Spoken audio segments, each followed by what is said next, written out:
Minister, since it's clear you don't answer to the people, it's time we address you directly. Dear Jacinda, when I sit and think of all the shit you got us into, seems there's been no flue this past 2 winters, plus there's been a clear drawn winner. Want us double jabbed and booster shots just to go and buy dinner? Dear Jacinda, do you think that segregation is fair to save our elders who were locked in homes all last year? How dare you desecrate the sanctity of a funeral? Try to insinuate that 10 people is business as usual. If we can't celebrate life, are we really alive? While you mandate and dictate we should stay inside. Stay home and be kind is a phrase hardly aligned with encouraging vaxxed to turn on unvaxxed all of the time. You say don't talk to neighbours, we're your one source of truth. Dangle the carrot of travel just to coerce the youth. You guilt trip, bribe, blackmail and threat, while silencing reactions and censoring regrets. You say trust the science, allow one-sided discussion. Anyone who doesn't stay quiet has been cut from production. You paid off our media, one by one, until only the song you allow is sung.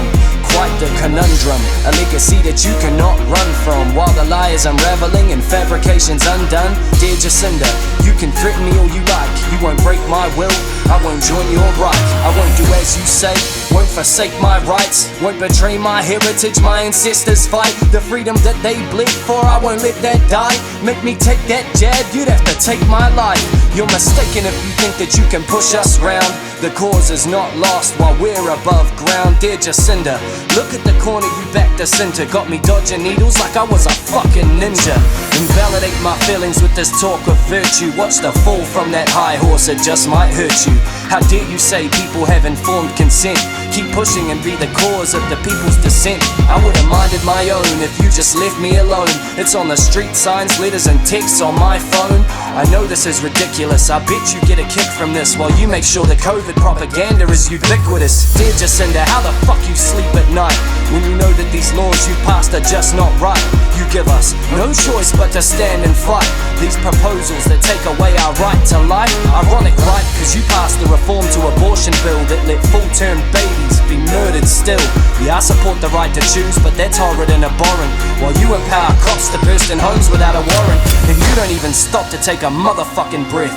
Got Agenda 2030 now in full effect. So dear Jacinda, I'll say this while I can before you deem it a hate speech crime with your hate speech law. I hope you reap what you sow, hope you get what you deserve. A place in history as twisted and disturbed, as immoral and merciless as the socialists before you. And I pray if God existed when you die that he ignores you, so you can go where you belong. I see it in your eyes, the devil's in you strong, parcel tongue and in disguise. We the people fear no evil, look the devil in the eye, screaming freedom over fear. We've had enough of all the lies. Yes, I know my rights and I will stand up for mine. Force the hand with all you plan, built this backbone behind the hearts of women and of men, those different and alike. The fury of a nation, a match ready to strike. Stand for something to fall for anything, right? Well, I'd rather die on my feet than live on my knees. One has a moral responsibility to disobey unjust laws. It is said that a person who pays no attention to their freedom and liberty will soon have neither. Well, in the words of George Orwell, the moral to be drawn from this dangerous nightmare situation is a simple one. Don't let it happen.